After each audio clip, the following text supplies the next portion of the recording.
أعوذ بالله من الشيطان الرجيم. بسم الله الرحمن الرحيم. إياك نعبد وإياك نستعين. اهدنا الصراط المستقيم صراط الذين أنعمت عليهم غير المغضوب عليهم ولا الضالين. ایاک نعبد، ہم تیری ہی عبادت کرتے ہیں، وایاک نستعین، اور تجھ ہی سے مدد طلب کرتے ہیں۔ اہدنا الصراط المستقیم، دکھلا ہم کو سیدھی راستہ، صراط الذین، ان لوگوں کا راستہ، انعمت علیہم، جن پر تو نے انعام کیا، غیر المغضوب علیہم ولا الضالین، نہ کہ ان کا راستہ جن پر آپ کا غضب ہوا، اور نہ ہی ان کا راستہ جو گمراہ ہوئے۔ پچھلی 3 آیات مبارکہ میں آپ احباب نے پچھلے درس میں سن لیا، سورہ فاتحہ کے نام سن لیے، اس کے نزول کے متعلق سن لیا، اور ابتدائی 3 آیات کی تفسیر بھی سماعت فرما لی۔ اللہ کریم نے ابتدائی 3 آیات میں اپنی ثنا تعریف کو بیان کیا ہے، اور میں نے بتایا تھا کہ یہ اس سورت کا ایک نام تعلیم المسئلہ بھی ہے، مانگنے کا طریقہ بھی اللہ نے سمجھایا کہ جب کسی بڑے سے مانگا جائے تو پہلے اس کی تعریف ہوتی ہے، پھر اس کے بعد اس سے سوال کیا جاتا ہے۔ تو اللہ کریم نے بھی پہلے اپنی تعریف کا طریقہ بدلایا، تعریف بیان کی، اور پھر اس کے بعد جو ہے اپنے بندوں کو مانگنے کا طریقہ بتایا۔ اب بندوں نے مانگا کیا، پہلے کہا ساری تعریفیں تیرے لیے ہے، تمام جہانوں کو پالنے والا تو ہے، رحمان تو ہے، رحیم تو ہے، قیامت کے دن کا مالک بھی تو ہے۔ اب سوال کرتے ہیں اہدنا الصراط المستقیم، اے اللہ تو ہمیں سیدھا راستہ دکھلا۔ صراط مستقیم کیا ہے؟ صراط مستقیم یہ ہے کہ جتنے بھی کاموں کو اللہ رب العزت نے کرنے کا حکم دیا ہے ان کو کیا جائے، اور جتنے بھی کاموں سے منع کیا ہے ان سے روکا جائے۔ اور صراط مستقیم یہ سیدھا راستہ ہے، اور سیدھا راستہ وہی ہے جو نبی والا راستہ ہے، پیغمبر صلی اللہ علیہ وسلم والا راستہ ہے۔ بعض مفسرین نے یہ بھی لکھا ہے کہ صراط مستقیم میں نبی کریم صلی اللہ علیہ وسلم پر جو لوگ ایمان لائے، پھر ان کے بعد ان کی اقتداء کی گئی، جیسے ابو بکر و عمر رضی اللہ تعالیٰ عنہما ہیں، یعنی ابو بکر و عمر رضی اللہ تعالیٰ عنہما والا راستہ بھی یہ صراط مستقیم ہے۔ اور یہاں پر ایک بات تو یہ سمجھ لیں کہ یہ تو منع کیا جاتا ہے کہ کوئی بھی اپنی تعریف کو بیان نہ کرے، اپنی تعریف نہیں بیان کرنی چاہیے، لیکن اللہ کریم اپنی تعریف خود کیوں بیان کرتے ہیں؟ تو پہلی بات تو یہ سمجھیے گا، یہاں پر خالق کو مخلوق پر قیاس کرنا ہی درست نہیں ہے، وہ اللہ ہے اور ہم مخلوق ہیں۔ نمبر 2، یہاں پر یہ بھی بات کہی گئی ہے کہ الحمدللہ سے پہلے ایک عربی کا لفظ معذوف ہے، وہ ہے قولو، یعنی اپنے بندوں کو کہا گیا کہ تم یوں کہو، خود نے بیان کیا۔ لیکن یہ چیز تو پورے قرآن میں ہے، کئی جگہ پر اللہ کریم نے اپنی تعریف بیان کی ہے۔ تو بات صحیح جواب اس کا یہی ہے کہ دیکھیں، اللہ رب العزت کی تعریف یا اللہ کا تعریف کرنا یہ اللہ کے لیے کوئی نقصان دہ نہیں ہے۔ مخلوق کو تو اس لیے منع کیا گیا کہ مخلوق کے لیے یہ نقصان دہ ہے۔ انسان خود نمائی میں پڑ جائے، اپنی تعریف میں لگ جائے گا تو اللہ سے غافل ہو جائے گا، اور اللہ رب العزت کی جو ذات ہے یہ غافل نہیں ہوگی۔ دیکھیں تکبر مخلوق کے لیے کتنی بری چیز ہے۔ اللہ کے نبی صلی اللہ علیہ وسلم نے ارشاد فرمایا، جس کے دل میں رائی کے دانے کے برابر بھی تکبر آیا وہ جنت میں داخل نہیں ہوگا۔ اور اللہ کے نبی صلی اللہ علیہ وسلم نے فرمایا کہ پیغمبر صلی اللہ علیہ وسلم فرماتے ہیں کہ اللہ کی ذات فرماتے ہیں کہ کبریائی، تکبر میری چادر ہے، کبریائی میری چادر ہے، اور جو یہ مجھ سے چادر چھیننے کی کوشش کرے گا میں اس کو ذلیل اور رسوا کر دوں گا۔ تو یہ تکبر کتنی بری چیز ہے، لیکن اس اللہ رب العزت کے لیے کیا ہے؟ صفت ہے اللہ کی کہ اللہ متکبر، سمجھ آئی؟ اس لیے تکبر بھی اس ذات کی شان میں کوئی عیب نہیں ہے، تو اللہ کا اپنی تعریف کو بیان کرنا بھی کوئی اللہ کے لیے عیب نہیں ہے۔ دوسری بات یہ ہے کہ اب دیکھیں اللہ کے نبی صلی اللہ علیہ وسلم بھی، صحابہ کرام بھی، اور آپ بھی، میں بھی، ہم سب مسلمان ہیں، ہمارا ایمان ہے اللہ کی ذات پر، رسول اللہ صلی اللہ علیہ وسلم پر، پورے دین کا ہم اقرار کرتے ہیں، ہر اللہ کے حکم کو اقرار کرتے ہیں، تو پھر اس کے باوجود دن میں 5 دفعہ تو ہم نماز میں کہتے ہیں اہدنا الصراط المستقیم، تو بھائی ہم سیدھے راستے پر ہی ہیں نا، نماز پڑھ رہے ہیں، روزہ رکھ رہے ہیں، اللہ کی فرما برداری کر رہے ہیں، تو اس کے باوجود پھر یہ کہنا کہ اہدنا الصراط المستقیم ہے، اللہ میں سیدھا راستہ بدلا، تو کیا آپ نماز پڑھتے ہوئے سیدھے راستے پر نہیں ہیں؟ یہ پھر کیا چیز ہے؟ بار بار اس چیز کا تذکرہ کرتے ہیں، تو یہ تو ایک تحصیل ہے، لازم آتی ہے، ایک حاصل کی چیز کو بار بار حاصل کرنا، یہ تو درست نہیں ہے۔ چیز مجھے ملی ہوئی ہے پھر میں اس کو حاصل کرتا ہوں۔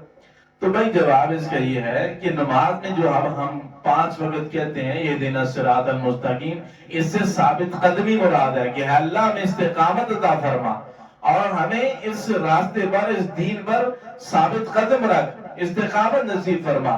جیسے قرآن میں دوسری جگہ پر اللہ فرمایا ربنا لا تزغ قلوبنا بعد اذ ہدیتنا وہب لنا، کہ اللہ ہمارے دلوں کو نہ پھر ہدایت دینے کے بعد ہمیں گمراہ نہ کر۔ تو یہ ثابت قدمی مانگنا ہے کہ ہم نماز میں ہم کھڑے ہو کر کہتے ہیں کہ اللہ ہمیں سیدھا راستہ دکھلا، تو اس سے ثابت قدمی مراد ہے۔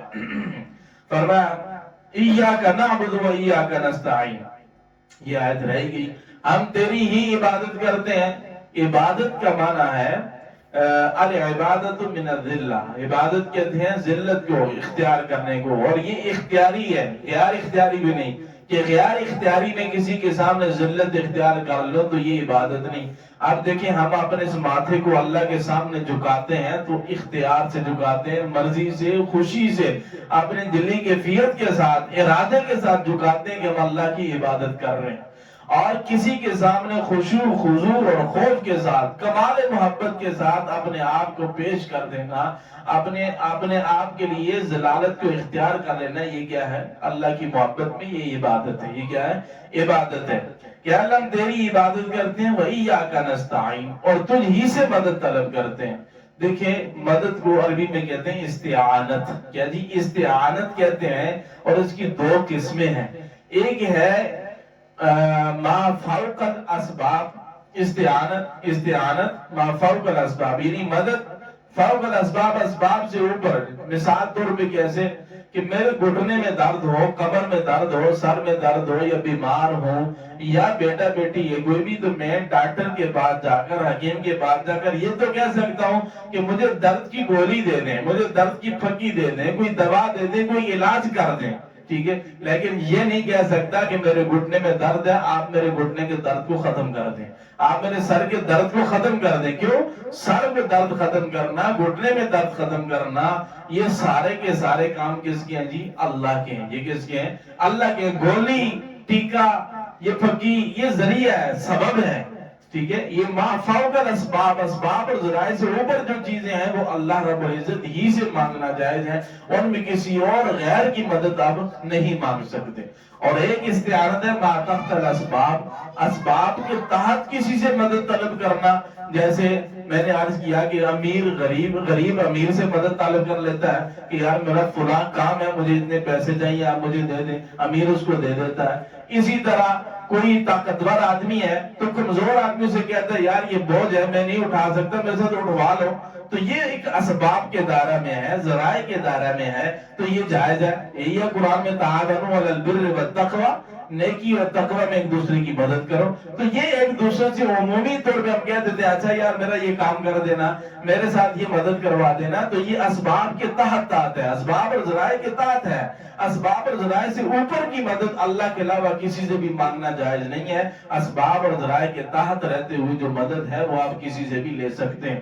اب ما فوق الاسباب مدد کی ایک مثال اور سمجھیں۔ ایک آدمی لاہور میں کھڑا کر کے ہے یا شیخ عبد القادر جیلانی میرا یہ کام کر دیجئے، اب یہ ما فوق الاسباب چیز اور یہ شرک ہے جی۔ کیوں؟ اب جب اتنے دور سے کہے گا تو اس میں شیخ عبد القادر جیلانی رحمہ اللہ کے لیے اس کو عالم الغیب ہونا بھی ماننا پڑے گا، شیخ عبد القادر جیلانی کے لیے حاضر ناظر ہونا بھی ماننا پڑے گا، کیونکہ یہاں پاکستان سے کھڑے کر کہتے ہیں یا شیخ عبد القادر جیلانی میری مدد فرما، تو بغداد میں قبر میں پڑے ہوئے شیخ یہاں سے کیسے سنیں گے؟ تو لازمی بات ہے کہ وہ یہ کہہ رہے ہیں کہ میری سن رہے ہیں، اور ہر وقت ہر گھڑی ہر لمحہ سننا یہ اللہ کی عادت ہے، اور یہ اللہ ہی کی ذات ہے، اللہ ہی کی صفت ہو سکتی ہے، باقی کسی مخلوق میں یہ صفت نہیں ہے بھائی کہ آپ کتنی دور سے آواز کیا کر لیں، سن لیں۔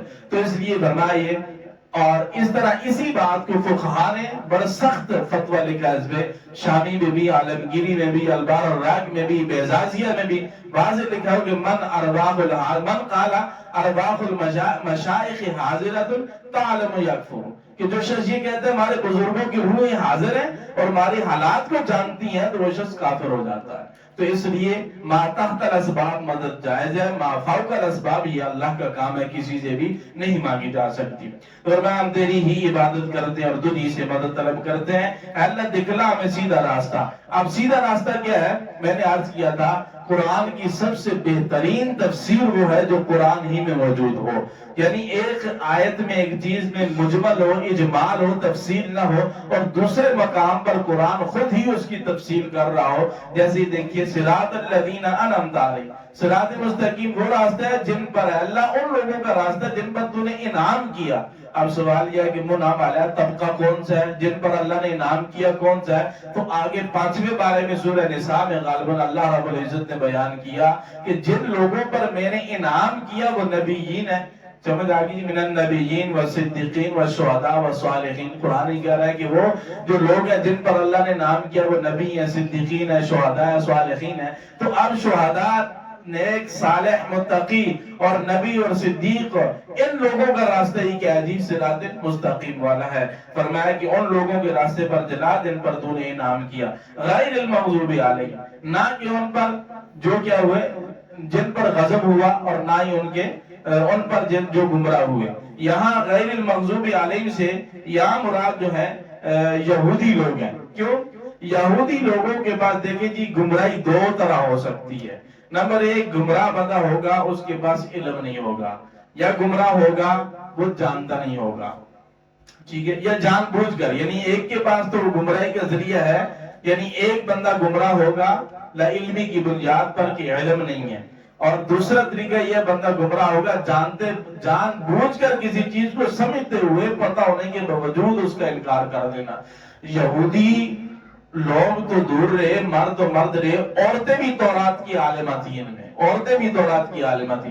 جیسے حدیث کتابوں میں عبداللہ بن سلام رضی اللہ تعالیٰ عنہ صحابی رسول، ان کے ایمان لانے کا واقعہ لکھا ہے۔ یہ کہتے میری پھوپھی تھی جو مجھے بتایا کرتی تھی کہ تورات میں لکھا ہوا کہ آخر زمان میں ایک نبی آئے گا، جب وہ مکہ سے مدینہ ہجرت کرے گا تو سفید کپڑے اس کے ساتھ جو لوگ ہوں گے چند ساتھی، وہ سفید کپڑے پہنے ہوئے مدینہ کی طرف آئیں گے۔ کہتے میری پھوپھی مجھے سنایا کرتی تھی تورات کی باتیں۔ آپ خود اندازہ لگائیں، یہودیوں کے پاس علم تھا۔ کہتے ہیں میں کھجوریں توڑ رہا تھا، میں کھجور پہ چڑھا ہوا تھا، میں نے دیکھا کہ مکہ کی طرف سے چند لوگ آ رہے ہیں، چند افراد آ رہے ہیں، اور انہوں نے سفید لباس پہنا ہوا ہے۔ میں نے پھوپھی کو کہا کہ ادھر سے وہ آ رہے ہیں، اور انہوں نے کہا کہ یہ وہی ہے جو میں آپ کو بتاتی تھی۔ کہتے ہیں میں خوشہ پکڑا ہوا ہی نیچے اترا اور چل پڑا۔ کہتے ہیں جب میں اللہ کے نبی محمد رسول اللہ صلی اللہ علیہ وسلم کے سامنے پہنچا تو یہ الفاظ نکل کے زبان سے، لیس بوجہ کذاب، یہ کسی جھوٹے کا چہرہ نہیں ہو سکتا۔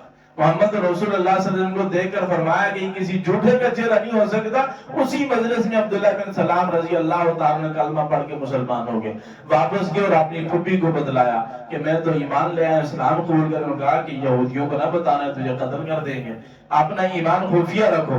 تو دیکھیں تورات ان کے پاس علم تھا، علم ہونے کے باوجود یہودیوں نے اللہ کے نبی صلی اللہ علیہ وسلم کا انکار کیا۔